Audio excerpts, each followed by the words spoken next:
मी SDPO Barshi Ashok Saykar आज बार्शी शहरामध्ये बारंगोळी plot या ठिकाणी 8:30 वाजताच्या सुमारास दोन समाजाच्या व्यक्तींमध्ये किरकोळ स्वरूपाचे भांडण झाले।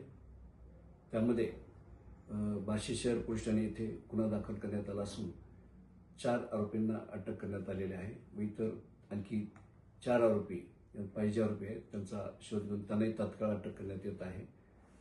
बार्शी शहरामधील सर्व नागरिकांना माझे आवाहन आहे की कोणीही अफवा पसरवू नयेत, नागरिकांनी अफवावर विश्वास ठेवू नये, गैरसमज पसरवू नये। परिस्थिती पूर्ण नियंत्रणात आहे। योग्य तो पोलीस बंदोबस्त लावण्यात आलेला आहे। घटनास्थळी व पोलीस स्टेशनला अतिरिक्त पोलीस अधीक्षक यांनी भेट दिलेली आहे आणि पूर्ण मी आणि स्वतः प्रभारी अधिकारी PI कुकडेसो हे पूर्ण बंदोबस्त आम्ही देखरेख करत आहोत।